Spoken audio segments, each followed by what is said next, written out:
if it's possible right now. Yeah, it sucks. All right. Anyway, I'm gonna be showing. We've done some major updates to multiband gate.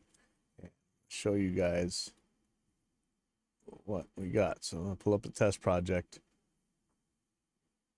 And again, this is a studio drummer, so he knows how not to make trouble. So some of this isn't as relevant as it'd be nice to have, but let me show you what we got here.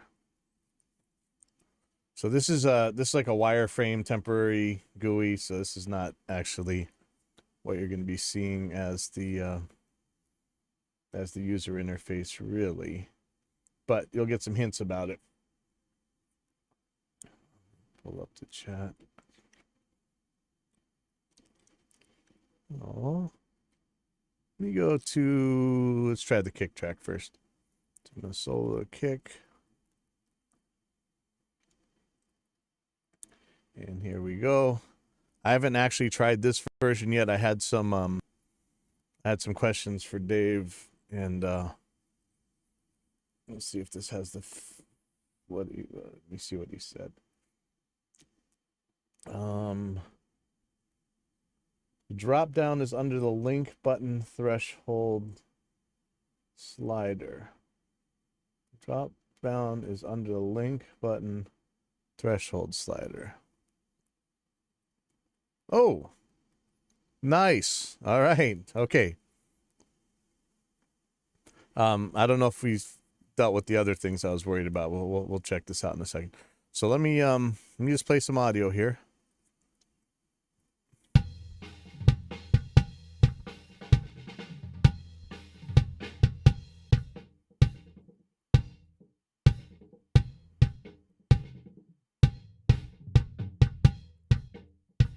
Okay, threshold.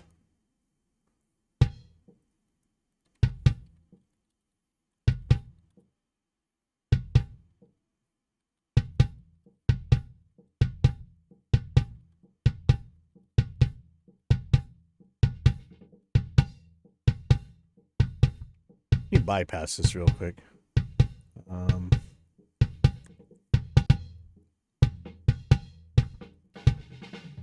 Yeah, so some kind of gating's going on, even though it shouldn't be. Hold on, the threshold knob might be broken. Yeah, this doesn't seem to be. Let's try the main threshold.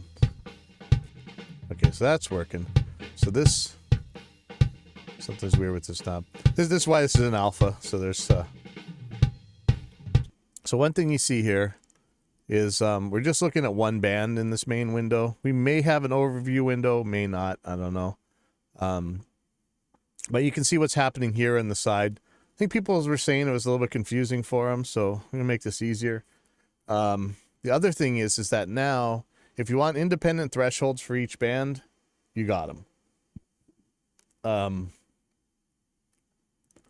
The main thing, though, is that you can still choose, if you do make the bands independent, you can choose whether you're going to still use the same detector signal that every other band is using, or all three bands would use in the way it worked before.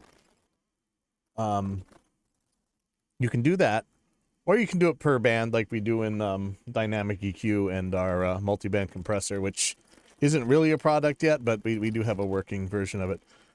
Another change here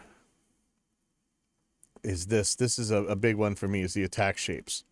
Okay, I'm not sure how this is going to end up looking in the end, but we're going to have a way to make your shapes change how they decay. Sometimes the little splat in your cymbals just wasn't cutting off right, and you had your hold and your release time set right, but the shape of the release just didn't give you exactly the right sound to cut those cymbals off or whatever. So that's why we wanted these shape controls in here. There's some other things I really wanted to get in here. I'm not sure if we're going to end up at this point, but let's just give this a try.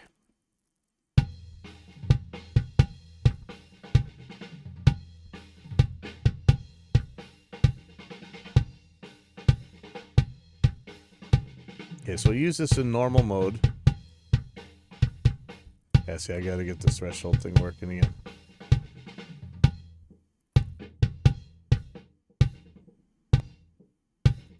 So there's your normal gate, right? But, you know, this is multi-band gate. So what are we doing? So let's take a look at, let's see how we're going to define these bands. So basically someplace between like 180 or 200, that's the low end of the kick that I'm worried about going for forever. Low mids, depends, but I kind of want the thwack area somewhere around 1.2K or so. And I might even cut the low mids out. Some people, when I see them using this thing, they take the low mids right here, and they just mute them. And now all of a sudden you got a D6, right? Or you could use the EQ band to do that, or the band gain to do that. But I'm gonna leave them be for now. Yeah, it shouldn't say minus 0.0. We'll deal with that. All right, but let's take a listen to what we're listening for. So here's the key filter. This is what the detector's gonna be listening for.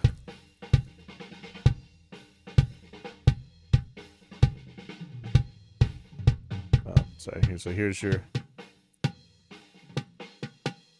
filter steepness up to 48 dB. Okay. So if we could find someplace that's ticky, that'd be way better than tuning in on the lows of the kick. Just because it takes a very long time to open the gate with the ticky part. But let's see.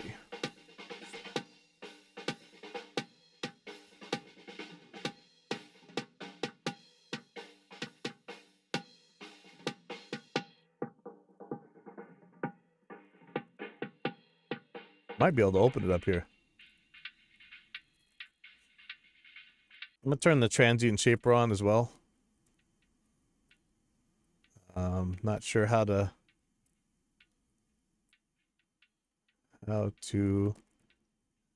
add the sustain and release. That's not looking good. Usually you just drag this. Let's see.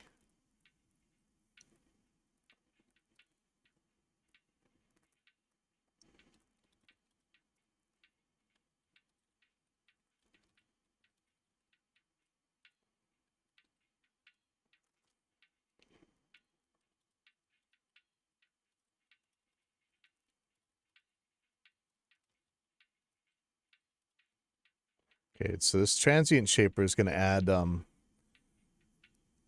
release, attack, and sustain to the signal. This is something that came from, I think it was from Jason Zadora. He had this suggestion. He threw a transient shaper in our detector, and it really worked well in the sidechain. So I want to do this here. And before, you would just drag your mouse over these numbers, and now I'm not able to do that. So let me see why that's a bummer.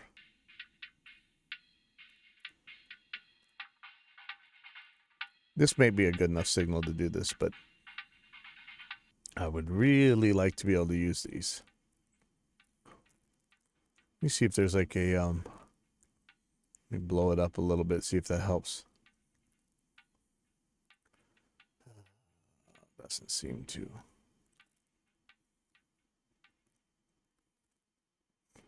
But this looks like a pretty clean signal to trigger from, but with the transient shapers it'd be even better. Let me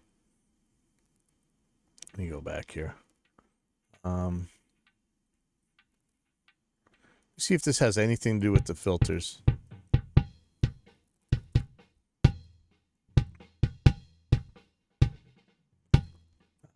Can't seem to.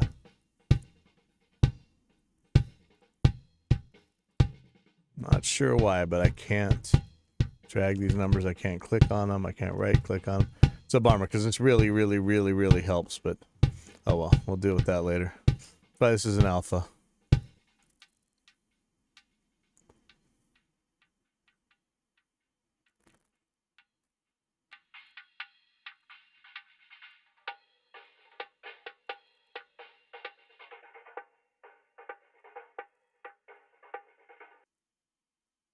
That looks pretty good. That spike right there looks pretty good to detect with. So I'm going to grab the threshold here.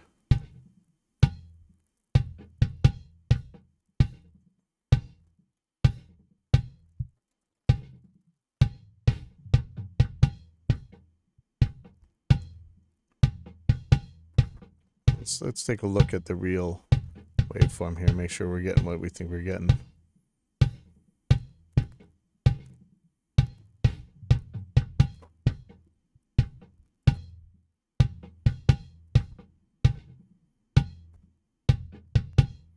Okay, so now I'm gonna go to, let's go to each band. So I'm gonna go low band.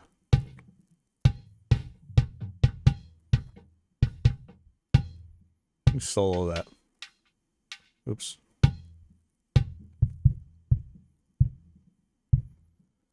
Okay, so really, unless the snare is really bothersome or the toms are bothersome, I can keep this guy out for a long time. Really have that long thump if you want. You might want your kick thump short. You know, really fast double kick. Forget it. So I could put this hold up for a while. So now you're starting to hear the snare in there. And look at that. There's more than a second that thing's being open for, and yet that's okay. That's not the problem. The problem would normally be, let's look at the low mids. If I held this open for too long,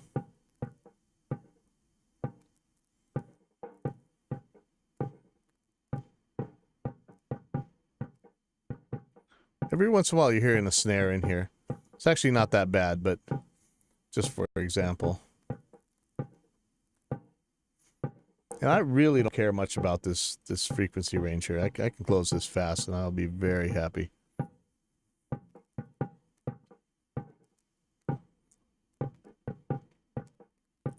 And it's not so much in the kick drum, but where your real trouble is going to come in is your highs, right? So imagine this is a tom and the cymbals are ringing through the toms and driving you bonkers, right? That's the whole point of this gate, why this thing was created. So I'm going to open it fast, even if it clicks. I'm okay with that. In fact, let's give it a little bit of look ahead so we know it's open on time. If you trigger off the lows, you're going to need a lot of look ahead. Okay, but we're hearing the snare open that, right? So we really only need the shortest little bit for that little bit of tick to come through. You can even look at it. Let's see. Look at Reaper's spectral view here. This is so short. What are we saying? 4 milliseconds, maybe. It's the first clack is so short. Let's go really at the outside and say 40 milliseconds, okay? Even then,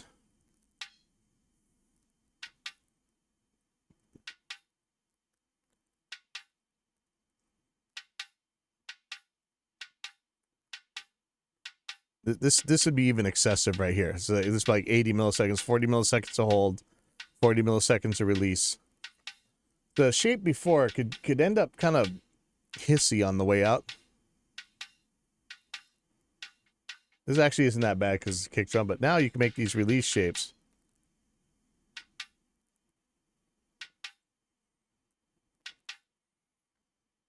But now let's say that even that isn't right. It's still being held open too long in a way where you really don't want it to. So now you could, with the new system we got here, you can unlock it, hit that L button.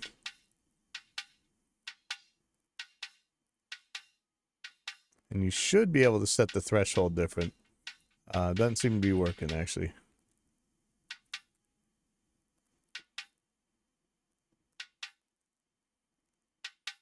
This should unlock right here, but for some reason it's not. But what should be happening here is I should be getting a different threshold right here.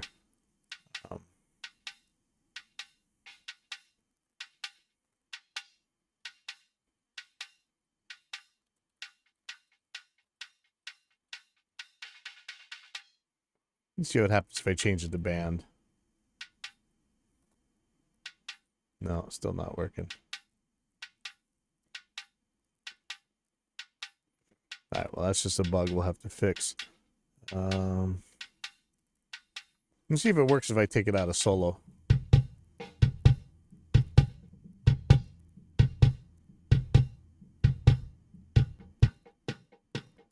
Yeah, it's just seems to be working in solo. Hold on. I'm gonna mute the midband to make this easier to hear.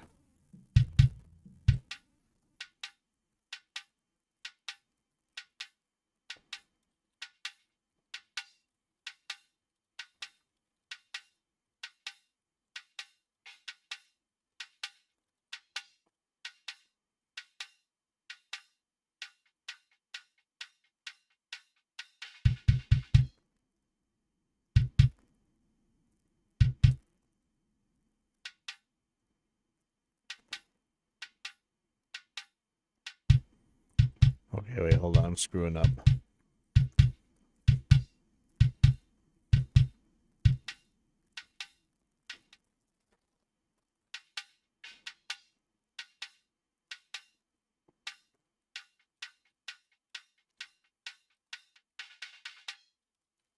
Okay, no, that was me screwing up. Hold on, me too. I got to take these messages out of our chat.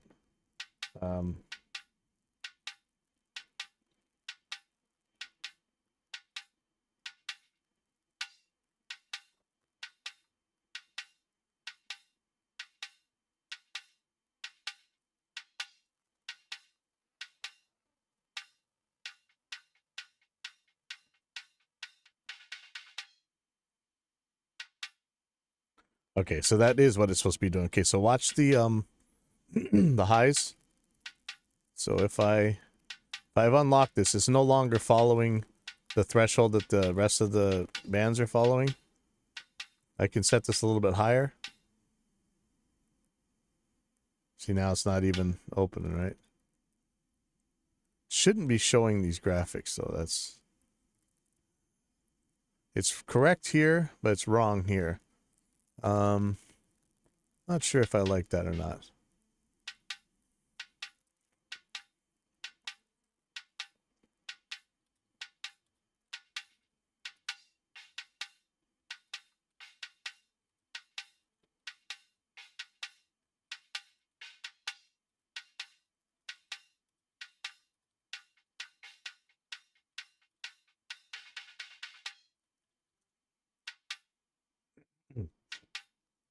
Is how you find all the bugs. So we're going through them here. But you see how this is. So I'm setting that a little bit higher so it closes earlier. So let's take a listen to this out of solo.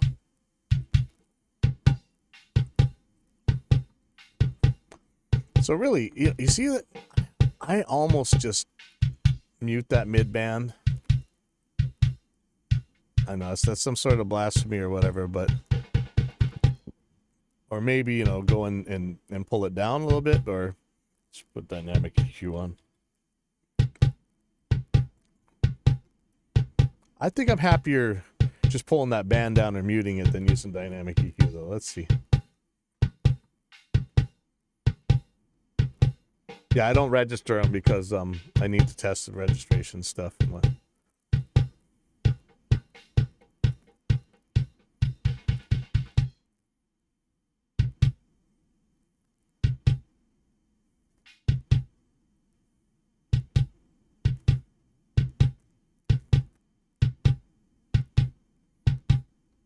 Here's actually a better job for drum EQ. And this little peak right here, let's take a look at this real quick. See, now I'm going and doing something I shouldn't be doing. Should make this very much tighter. Turn on dynamic compression.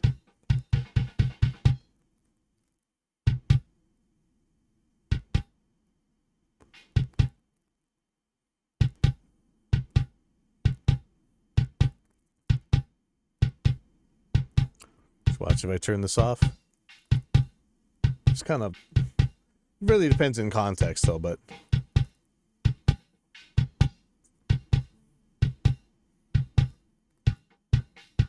that seems to make me happier.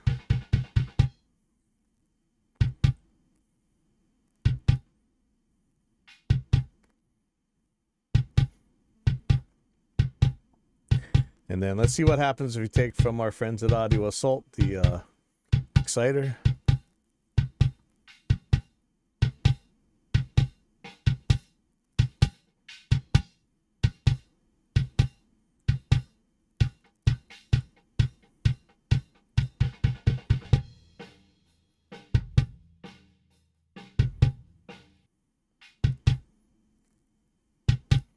Pretty happy with that.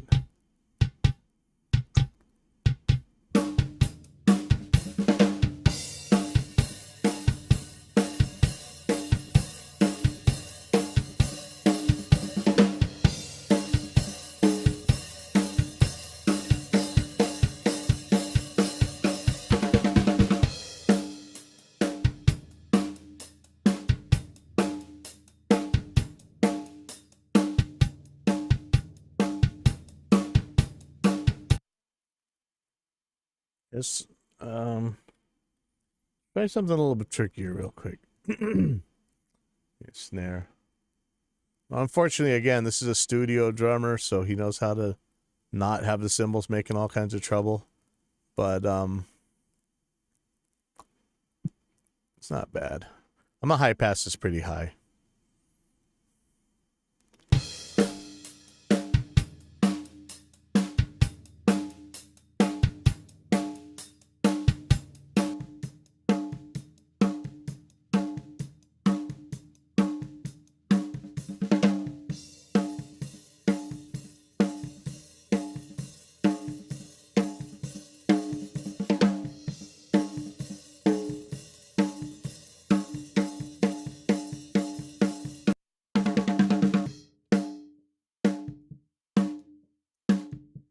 This one I'm really going to want that transient shaper on, unfortunately.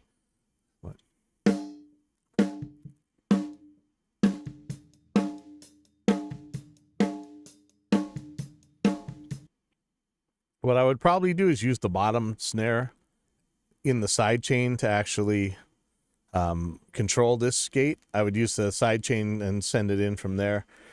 That would be easier. The bottom snare signal is a lot more obvious. Let me show you. There's a little bit of kick in there, but there's nothing else. It is so snappy. That'd actually be a really good way to trigger it. But we can see a different way. So, but I'm going to trigger it from its own source. So just to show you.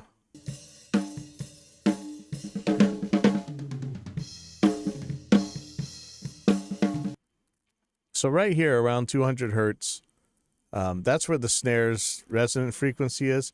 We might be able to trigger off that. We definitely could if this transient shaper was working. I don't know why. Please let me work transient shaper. I mean, if that was working, we could definitely do it from 200. I'll give it a try. Make this sucker steep.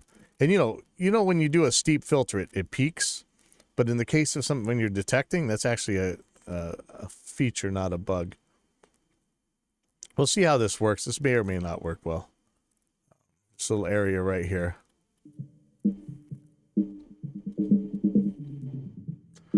So right below there is the kick, though.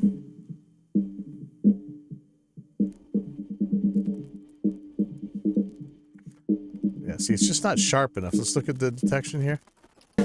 See, it's just kind of blobby, right?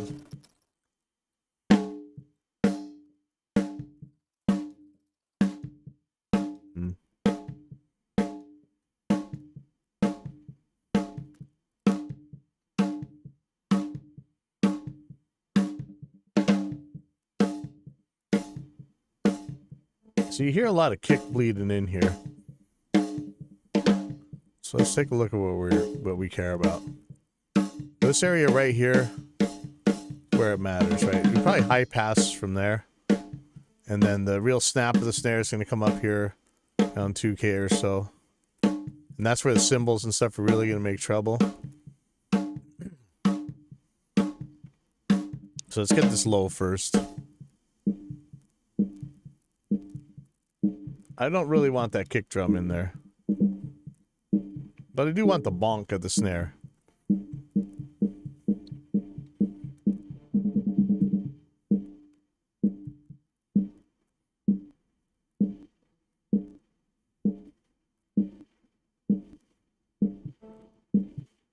Do you hear the kick just start to creep in right there?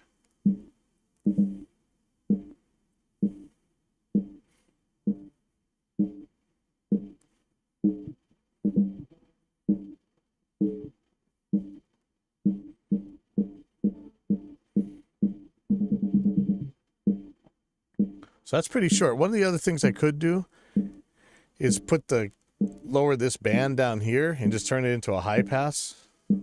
Because I really don't... This whole area up here is probably going to be fine to leave it open a long time. Let's give that a try.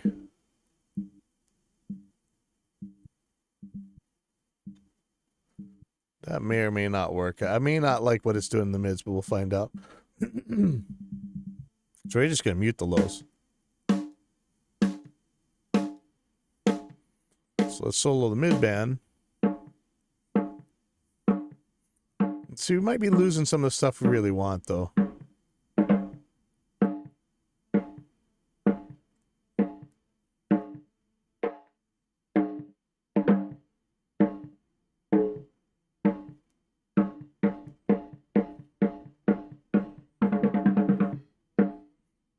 Okay, something sounds weird with these bands. Hold on.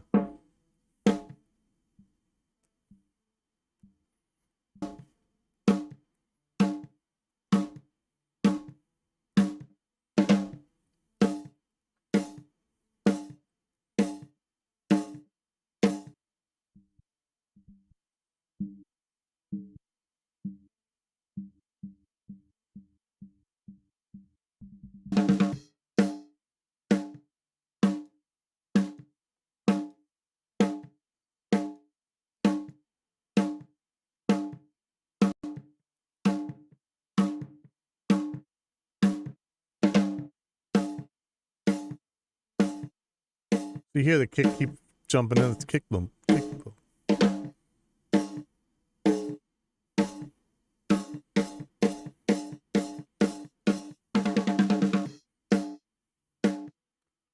Yeah, that's kind of okay. Let me try these highs real quick.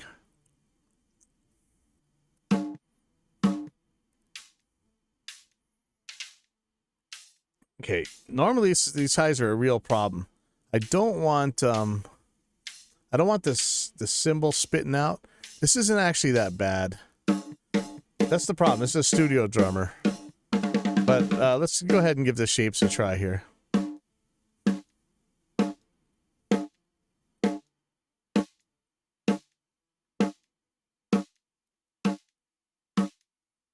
Oops, sorry, I'm in the mid band. I keep screwing this up. Here we go.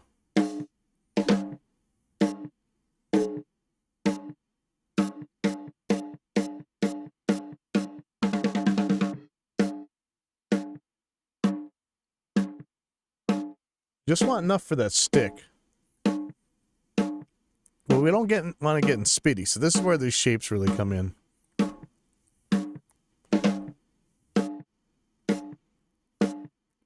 And this is why putting it in the mid band kind of is not necessarily the right way to go.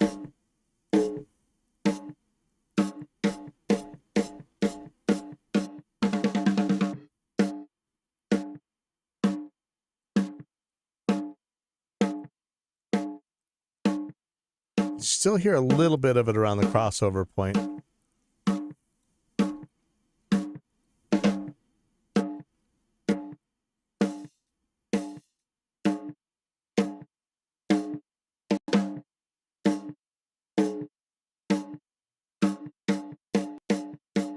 Throw excited around there again.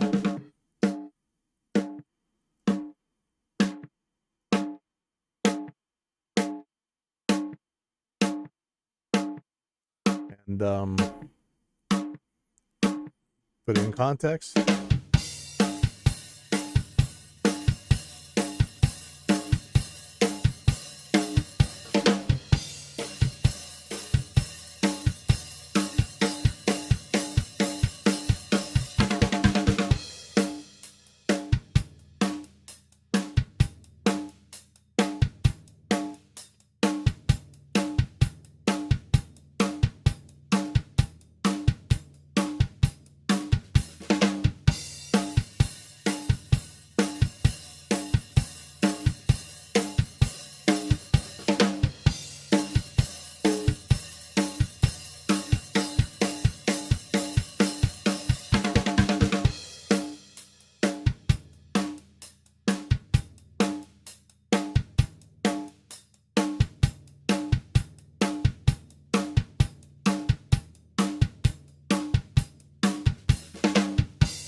So